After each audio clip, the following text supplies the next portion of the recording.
want to build the next BuzzFeed. I mean, that's really what it is. We're just building quizzes. That's good. Yeah. That's good. Yeah. Yeah. We'll come up with some good creative ones. Try to get some of that clickbait.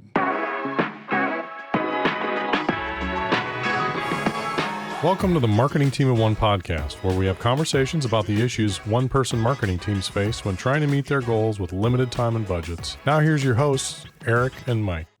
Mike, good to see you on the couch. It's good to be back on the couch. Yeah, it's I like been the a couch. little bit of a delay. I know you've missed it. You've been in here on your own, though, privately. Yeah, I think yeah. I mean, we all spend time here. I mean, you know about my naps? Oh, I'm merely crying on the couch. No. Yeah, it's not a... I nap. I don't get to sleep anymore for some reason. No, I wish I napped, but no, I don't. I don't nap in here. I had this weird epiphany recently, and I think it came from seeing frustrations from people, and there wasn't really a pinpointed frustration, but I think it's this idea that if you're trying to accomplish big things, or you're trying to accomplish a lot of things, that maybe you get towards the end of your week and you don't feel like you've made any progress, or you just feel like maybe things aren't quite as efficient as they could be. Started thinking about this a little deeper and thought about these like marketing bottlenecks that we see with people we work with, and even internally. Like, I mean, we're not immune to any of these bottlenecks, but I've settled on about 6 marketing bottlenecks that I think we see in our work. And so it's kind of a pattern observation. You see, there's 6 different categories of where things either get stuck or run off the rails, or there just is friction. Or there could be, and to varying degrees, right? Yeah. Like you might see proficiencies in some areas, and really what you're talking about is like tweaking that last 10% or something like that. But in some cases, maybe if there's nothing there, it could be a huge bottleneck, and some people might not even be aware of it. And sometimes it might just be a collection of all of them that kind of keep people from really making the progress that maybe they want to.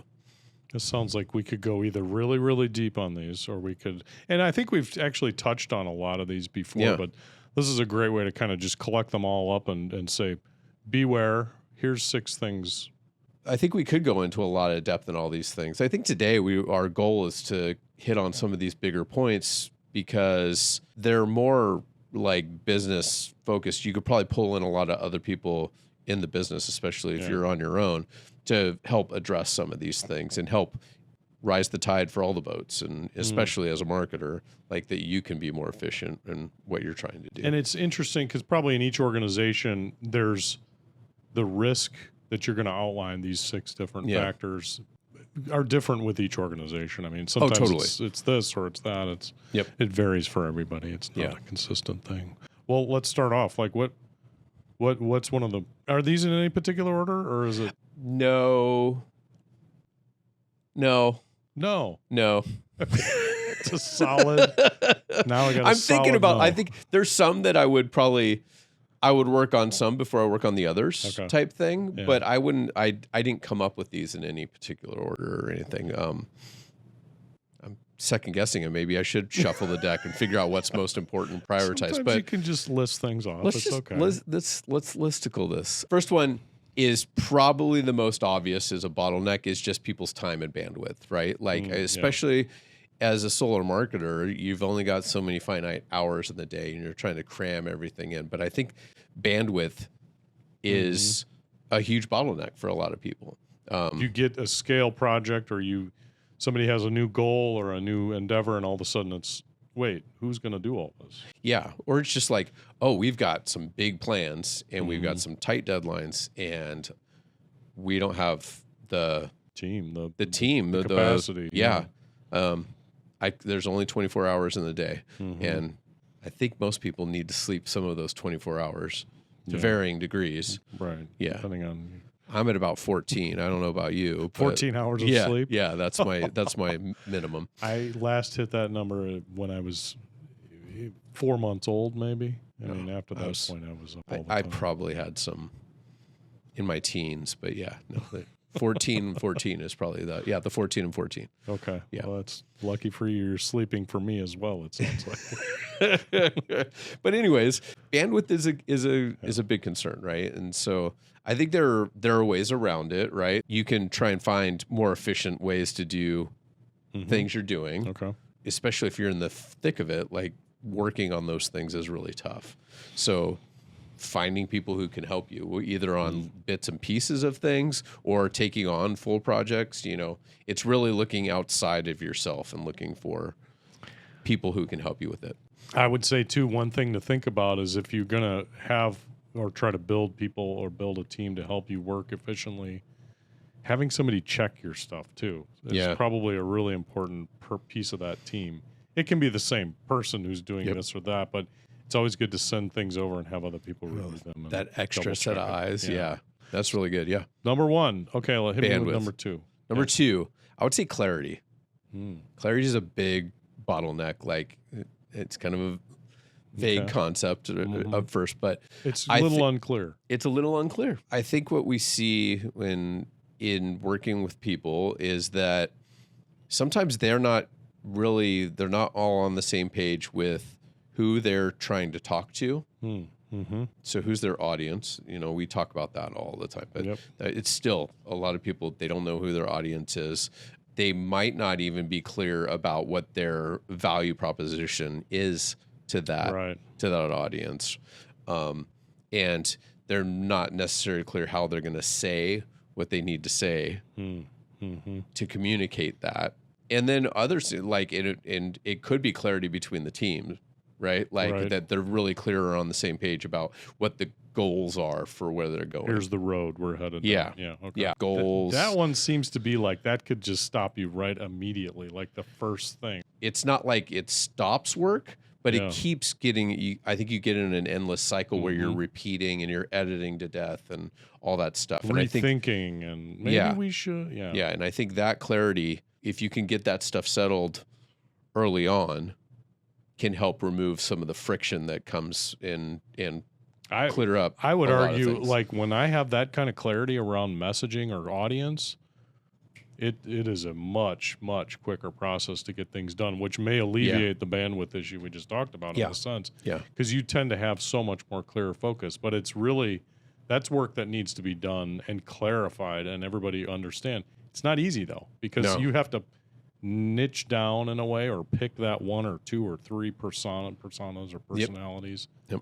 And that's a tough decision, but the people and the organizations that do that smooth really good. It's funny you mentioned that. I've noticed that it's so funny to talk to people in that space. I don't think people are so aware internally for their own stuff about what other people are doing at that level of like who they're speaking to and everything like that. I think a lot of people look at the big brands that are like consumer focused, that they're the Apples of the world, right? The Apple doesn't care what industry or what they have a target market, of course, but it's not as apparent, and it's a big broad play, right? Especially small businesses and business to business type things. I don't think people are truly aware or clear that they need to focus more to make an impact. You sit inside the brain of your customer or your audience, and you interpret what you're producing through that filter. And if you've got that clarified in your head and that model in your head to do that with, things can really move quickly. And if you get that clarity in there, it kind of just removes the fog. Okay, so number 2 is clarity. What's number 3? Assets, materials. With some people in the marketing space, they're kind of working hand in hand with their sales team, right? And the sales team probably has very consistent needs, right? Things that they're trying to sell, right? And if you don't have those assets, you're probably burning a lot of your time trying to create those assets for the sales team. Yeah. But even on the other side of it, like assets like photography. Like we were talking the other day about how I don't think people outside of our field realize what a potential time suck Oh gosh. Finding the right photo for the right thing or the right illustration for the right thing can be. Yeah. And I think people just kind of think, oh, it's on the internet. You can find something. Just go get it. Yeah. Do you think you've seen millions of stock photos in your life now? Yes. Is it in the millions? Easily. Easily. Probably I've seen them in one afternoon, man. I mean, it feels like for it. one. Yeah. I mean, there's just certain looks and feel for one. Then there's subject matter. Then you got to make sure there's so many checks that you got to boxes you have to check, I should say. If you don't have those assets on hand and you have to spend an afternoon trying to find the perfect photo for this thing that your sales team needs, it's that lack of assets. And then do you have all your brand assets that you need for everything? Do you have templates? Do you have those types of things that make the job a little bit easier? Yeah. Assets are a huge thing. I think we could talk about stock photos for a whole episode. Yeah. It just speaks to that whole thing again about pre-planning and making sure, like, when you start your year, you've got your all new product photos, all new personality, editorial type, just kind of fill out that or add to that pile so that it's refreshed and it is something that's easy to go find. Yeah. Okay. So 3 assets. Assets for sure. Yeah. Okay. Now let's move on to 4. A plan. Oh, come on. That's ridiculous. Nobody needs a plan. I think knowing where you're going with things, and having an understanding, even if you are doing all the marketing yourself, but have an understanding of what the goals are for the company and what sales needs and everything, and being able to have that mapped out. And it doesn't have to be super detailed or anything like that, but have a plan, have a direction that you're heading is going to remove so much more friction down the road. I mean, it's kind of in the same vein as clarity, I think, but this one's just maybe a little bit more specific. It's like a roadmap in a sense. You could look at it in a roadmap, or even a Gantt chart is something that kind of like putting milestones along that. Yeah. Kind of calendaring it out, or a calendar might be another format that you use for that. Most people just use an Excel spreadsheet. To be completely honest, the plan part is probably the part where I would love to be better at. You can avoid maybe you're spending time on the wrong thing at the wrong time. Yeah. Type thing. Yep. Right. So if you have that plan, you can lean. So, and again, that's like, if you're spending all this time on this one thing over here, could be important. There's no dismissing that it could be important, right? But like, is that part of the plan? If you're spending time on this, you're creating a bottleneck elsewhere. So the planning helps. I like to think of it as burning calories. I always say that. Like, what are we burning our calories on today? And it's like, you need to look at where you sit in that plan and be very strategic. And you may have to bounce front, back, forward, backward, but at least on that day, that's what needs to be accomplished. So it sounds like the plan really, to me, as I argued before, the plan actually should be the first thing we work on, right? I think like whenever you're kicking off anything, right? That like get a general understanding of just basics too. Like, I'm not talking about like at this hour we do this thing and at this hour we do this thing, but like what's our goal? Where are we going? Mm-hmm. Again, there's a lot of overlap here with clarity. But like, plan this out. What do we need up front? What can we get out ahead of right now to move forward more efficiently down the road? I think the way that I'd approach making a plan at the beginning is to really do a first pass. That's really like a rough sketch. It's almost like drawing, like you do a real rough sketch with charcoal. Then you go back in with a eraser, or, you just kind of keep adding in more detail. Go back and keep adding in more detail as you need it. Maybe it's like you've got the plan for the year, then you go back and you refine first quarter, then you take that and you refine down to first month, then you refine that down if you need to, But that might be a way of doing it, just bits and pieces, you can chunk it. Because, if I look at a whole year of plan of all the, day by day, month by month. No, that's no good. Roughing no fun. No fun. But you can rough in parts of it, like social media. I want to post every other day or whatever. Yeah. Boom. Okay, so that was number. I've lost track. Number 4. 4? Yeah. Jeez, we're flying along here. We're really kicking butt. I love it. Number 5, Mike. You've got that at one. I think processes is another bottleneck, or more specifically, a lack of processes. Right. I think some of us even have our internal processes that we go through that maybe we haven't documented or anything like that. But I think that like knowing that like this happens and then this happens and this happens.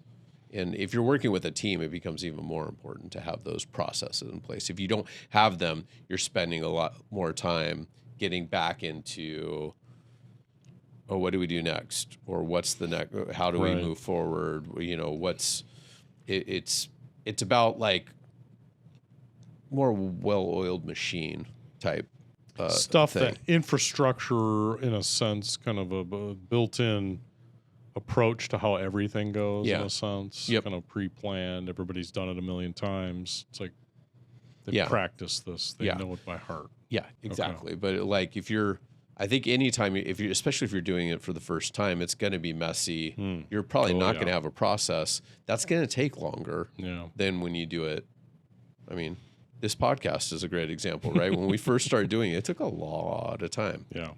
And now we've got all the little steps there, and we've got a process to everything, and it helps a ton. And I think for everybody, it's kind of just in our heads. Like we know the pattern, and we know what to expect going into it. But building it out at the beginning, I mean, you go into, what's the phrase? God laughs at a plan. It's like you plan, God laughs. Yeah, something like that. It's like you go in, step 2, you're like, all right, let's start over. Yeah. That's the fun part of doing stuff, is like just figuring that out and not knowing where it's going to end up. You have a vision, but ideally you've got that locked in pretty clearly. But how you get there sometimes, But if you have some of those things that you do all the time, which most people do, to have that process built in there, so you're not reinventing the wheel every time, would be good. And it's something that you can transfer that knowledge easily. SOPs, as much as everybody loves to write those. That was 5. Process. Number 6. Software. I think there's a lot of software solutions that can help reduce a lot of bottlenecks. Some of those, especially if you got some of the processes down and you can match that with software to like automate some things or jump things to the next level. I think software can make things a lot easier, unlock other possibilities. It's a deep well. There's a wide range of things. There's 2 approaches. I say there's the all soup to nuts solutions, which would be like Salesforce at the highest level, right? I mean, that would be something that automates a lot of marketing and contact management, CRM. That's everything. So it does everything for you. But then you can also have kind of take small pieces, and I think that's where it's a little bit more affordable, let's just say, for small teams and people just getting started. Maybe a few free or somewhat cheaper solutions to get those all to work together. You can we bolt them all together with Make or Zapier can be used or something like that. What other things, when you think of software like and marketing, what other things come to mind? I mean, like, I'll use video as an example, right? There's so many great like video editing tools and tricks that you can do. The software allows some of these things, and the more you can get good at utilizing the features of that software, the software can do some of the work for you, a lot of the work for you. Setting it up properly at the beginning and then just boom. I mean, and then especially as AI gets even more and more sophisticated and baked into the software you use for things, it helps reduce a lot of bottlenecks there too. So, I mean, going back to the stock photo thing, right? Like the AI can be, could be a good solution to the afternoon of browsing through a million stock photos. True. Like you might get more success out of using an image generation tool to get something closer to what you're looking for. And there's things you can do to kind of set up your prompts around that stuff when you're using AI, that you can build your own GPTs inside of ChatGPT, but in like Midjourney, you can kind of have your own set of kind of prompts that you've pulled from before, where you can get started right back where you left off before. As we talk through a lot of these, you'll see there's a lot of overlap too. But like for a software example that kind of leans on the process, right? Like I figured out a process that I follow for writing a copy for a landing page, and I probably did that for a year or so. not just kind of intuitively, like here, this is what I'm trying to do. This is where I'm going through. And then there's like an awareness, like, and then maybe this is what led to this whole epiphany of the bottlenecks and stuff. Oh, I kind of follow the same process. Maybe I could leverage some software to help me out. And so back, like you mentioned, a custom GPT, I was able to help ChatGPT say, this is the process I follow for writing a landing page. Can you help me create a custom GPT where I can go step by step through my process? Don't do it all for me at one time. Yeah. I want more control over it, but enabling it to help follow that process and help me write the landing pages was like, why didn't I do this earlier? This is amazing. Like, and so it was like, but I had to have the process to utilize the software. You need that fundamental foundation, yeah, to understand what you're going for. And I think you had other frameworks in your mind before you were using AI to do these, create these. And so that really helped you. It did, for sure. Yeah. Those two, that example right there cleared a huge bottleneck for me when it came to creating content. So it's not just software suites, it's also using and integrating AI. Some of them are integrated into those, but some of them you need to go outside of to kind of get that. And that's where I think AI is really just amazing, is not just in imagery, but in concepts, process, building its own GPTs in a sense based on questions it's already kind of learned from out there. And even another thing, like there's the process and software too. Like if you have a good your process is really settled down, especially when it comes to like project management. Yeah. That makes, I mean, we've tried out 20 different project management tools over the years, right? And I think what we really realized is that the software in a lot of ways is interchangeable. They all do a lot of the same stuff, right? But having the process nailed down and then marrying it with the right software really is the where you get things like it's rolling. When we started with ClickUp, which is what we use now, we actually hired a professional like consultant to come in and say, basically my takeaway was you can do all these things, but just do these things and you will have a really well-oiled machine. And that's what it takes. But so much of it wasn't like we hired somebody to help us with ClickUp, but they weren't talking about ClickUp. No.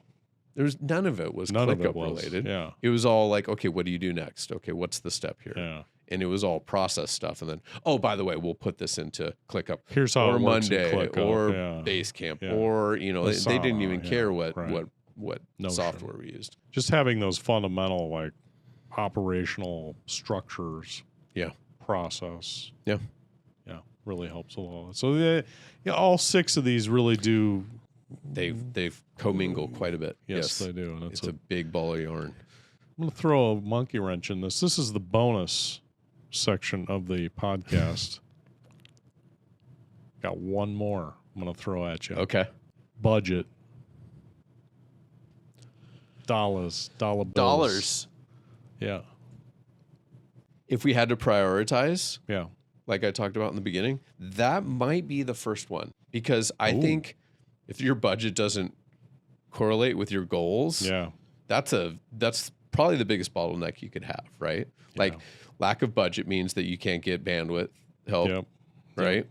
Lack of budget means that you probably can't, I'm looking at our list up here that I wrote down, you couldn't invest in software. I think it's a limiting factor on a lot of the opportunities you have to improve any of those other bottlenecks. Yeah. If you have more budget, I mean, you could throw money at the problem. There you go. That really is true. I mean, that's the perfect example of that. But phrase, if you don't have that, if your budgets are really, really tight, you have to be so good on all those other bottlenecks to really get results, I think. Yeah. So, yeah, I think that's a really good one. I wish I thought of it. I'm jealous. Well, I think what we do is we take for granted that the budgets for small marketing teams are constrained. Yep. So it's so maybe it was just too obvious. I just wanted to mention it. No, but I'm really glad you thought of that. That's a huge, because it could come down to like, well, we want to pay for LinkedIn ads, but we can't afford them, or we can only afford this many of them. So is it really worth it? There's all these other decision tree things that happen when you think about some of the limitations. Yeah, but you can't get help with bandwidth with no budget. Honestly, clarity, that sometimes it helps so much to get someone on the outside to help provide that clarity. I think you get so stuck inside the bubble. Yep. Having somebody outside the bubble can help clarify a lot of things, right? Taking that to the farthest level, paying for interviews or, going out and talking to your customers or having them fill out surveys or things like that are really, you really need to get that. Yeah. Super important. Budget to buy assets, photos, like pay a photographer to come out and get a bunch of the photos you want that are ready for it, right? Yep. Plan, money, budget. I don't know. The budget should be a part of the plan and knowing, but I don't know if budget has a direct effect on the plan. But as we just talked about, processes, you could pay somebody to help you get outside your own head and help formulate some of the processes. Yep. And then, software, like you need budget for software. And there's a lot of software that you could prove the return on investment that that's $100 a month. Yeah. And if you've got a tight budget, that $100 may seem like a lot, but does it free up like 8 hours of your week?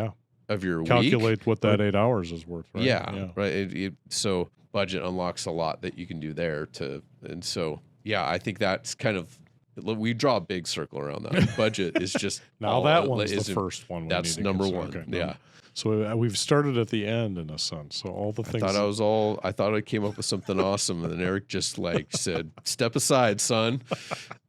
What about budget? And it is perfect. Younger than I am. Yeah. Absolutely perfect. Yeah. Yeah. Nice. Okay. Well, let's do a recap then of our 6 plus our bonus. One. You want to take number 1? So, bandwidth. Your limits as a human or as a team to get things done. 1 bottleneck. Number 2 would be clarity. Mm-hmm. Who are you talking to? What are you saying? What are you working on as a team? What are you doing? Assets, sales materials, photos, words, all the things that you need, graphics, logos, pull everything together to maps, make things happen. Yeah, all the things, right. Number 4, plan. Mm-hmm. Where are we going? What are we doing? Who's doing what? Process feeds into the plan a little bit, but what are the steps we take every time when we do this? And then software. What's underpinning a lot of this stuff? What's the stuff that's enabling us to move forward efficiently? And number 7. And number 7. Money. Dollar bills. Money. Yeah. Budget. Cool. Yeah. Well, this sounds like a good place to stop the podcast. Mike, thank you so much. It's great to see you on the couch again. No tears. It's good to be back. Lay down, take a nap. Oh, there he goes. Now he's going into his nap. So we're wrapping it up. Thanks, everybody, for tuning in and watching. He's going on break. Thank you. Thanks for tuning in. For more information and other episodes, subscribe to the Marketing Team of One podcast on YouTube, Apple, or Spotify podcast networks. You can also chat with us on the r/Marketing Team of One subreddit or visit marketingteamofone.com to learn more.